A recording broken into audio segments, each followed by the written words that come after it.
Zuck versus Elon Fire. No, he's checking out. What? That's I don't think he's checking it out. Yeah, there's no way he's checking out. Do you think so? Yeah. Buck, buck, buck. Well, maybe he's listening. Zuck, Zuck, Zuck. Zuck, Zuck, Zuck. I'll goad him into fighting using taunts. It might work. Yeah. Somehow or another, you got him to agree in the first place. I was stunned. Surely he will respond to a taunt like that. Yeah, surely. How can you resist? How can you resist? Yeah, exactly. Let's go full schoolyard taunting. What if there was like real consequences on the line? What if you guys had a real bet? Okay. The moderation team from X takes over moderation of Facebook if you win. No problem. Sounds good. And if he wins, vice versa. There's a fight for civilization. Yeah, a literal fight for civilization. I'll do it. Wow. Heavy. He was posting all these fight videos, and then someone on Twitter at the time said, hey, you should fight Zuck. And I said, well, I'm willing to fight if he is.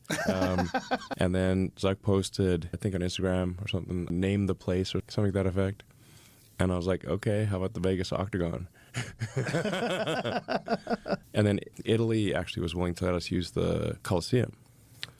And I was like, can't turn that down. But then, if it's going to be in the Colosseum, we're not, like, I like UFC and everything, but we don't have, like, tons of ads and UFC branding on the Colosseum because it's a historical place. It's a place of great history. You don't want to just have it be all like NASCAR. So then Zuck pulled out. He used the pull-out method. So he pulled out of it? He pulled out of it? Yeah. Oh. What was the narrative? What'd you hear, Jamie? I don't remember. I'm willing to. So he was like, "Oh no, it's got to be UFC rules." I'm like, "Okay, we're gonna have UFC rules in the Coliseum. It's fine, but we got to respect the historical integrity of the place." The Coliseum just seems like the coolest place to do it. That's why. Like of Gladiator. Course. Oh yeah. Come on. And if they said it's okay. Yeah. So he just wants it to be in the actual UFC in Vegas. Yeah, so then he said, "Oh, he accused me of not being serious." And I said, "Look, listen. At the end of the day, if I'll fight you any place, anywhere, under any rules." Oh. Zuck. That's what I said. So he said name of the place. I'm like, I'm happy to fight him in a house, on a mouse, with a louse. We're going to go full Dr. Seuss here. Now, how much time? I'm a way bigger than him. This is unfair. I know you. I don't think you should fight me. Because you're so much bigger than him? Yeah, I'm like 50% heavier than him. Yeah. I'll just use I've got my patented walrus move. I just lie on him. Walrus move? Like, walrus doesn't need martial arts training. Right. Because it's really big. You don't want to go wrestling a walrus. If a horse falls on you, you can get trapped under a horse. Right, but you're not a horse. Listen, there's just a reason they have weight categories. There's a friend of mine who is pretty good at fighting, but she weighs about half of what I do. And I said, let me show you why there's weight categories in fighting. And I'm going to do a move called the walrus, and you have to I'm just going to lie on you. I'm not going to put you in a lock or anything. I'm just going to lie on you. But I'm going to position myself such that it's hard to get out from under me. And I'm going to lie crossways on you, and you try to get away, and you won't be able to get away, because you couldn't. Just, if a horse falls on you, you can get trapped under a horse. Right, but you're not a horse. What do you weigh, about 230? Yeah, 240, yeah. Yeah.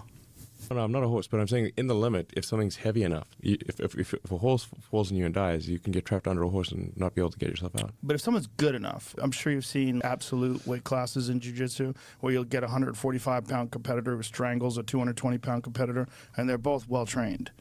That's unlikely. It's not unlikely. It happens quite often. Okay. When you get elite competitors, like elite black belts at the 145, 155-pound weight limit, you'd be shocked. There's a ton of videos of these guys who will strangle much larger black belts. I'm not saying it's impossible. It's just not highly unlikely. And if this were not the case, there would not be strict weight categories in martial arts. That is true. But Very strict weight the categories. reason why they allow absolutes in jiu-jitsu is because it is the thrill of watching these smaller people go against much larger people, and sometimes they win. No, I just like armies, when people take note when a small army defeats a big army because it is so unusual. Yes. Not because it's normal. Right.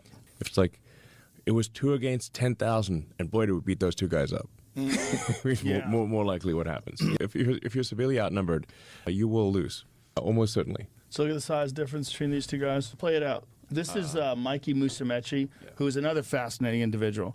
This guy is another super genius who trains every day, 12 hours a day, and he is competing against a black belt in the heavyweight division. Mikey Musumeci might weigh 145 pounds, and he beats this guy. Guy doesn't look to be in super great shape. He's enormous. Yeah. He's enormous, and he's a black belt, so he's skilled.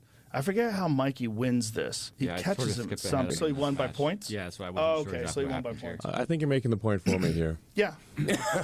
In that case. But Yeah. that guy's strangled a lot of much larger people than him.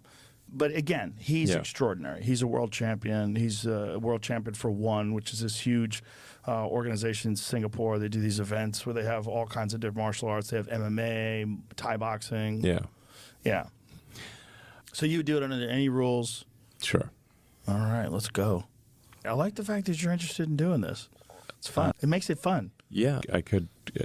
This could be an exercise in hubris. We can find out. Yeah. We can find out. I like the fact that Zuck's interested in it too.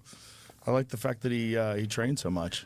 Right. Because he's going to roll on you. Have you ever rolled with someone who's much smaller than you that does jiu-jitsu? Yes. Lex. Yeah. Yeah. No, I did 10 years of martial arts. How much have you trained personally? I did for a decade of it. You did a lot of karate, right? I did Judo?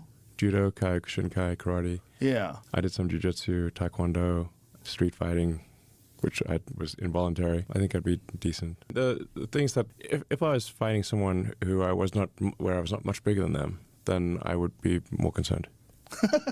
How much time would you need to prepare? I don't need any time. No time at all? No. How's your cardio? That will not be a factor. Really? Yeah. Very What's the likelihood of this actually happening? I'm willing to do it anytime, anywhere, any place, any role. I think stating it this way might accelerate this process, Great. especially on this platform. I mean, I challenge him to a duel under any circumstances. A sword fight? Sure. Jesus. That's not necessary. Pistols at dawn. That's not necessary. It's just fun. And I'm glad you're Yeah. just for the fun of it.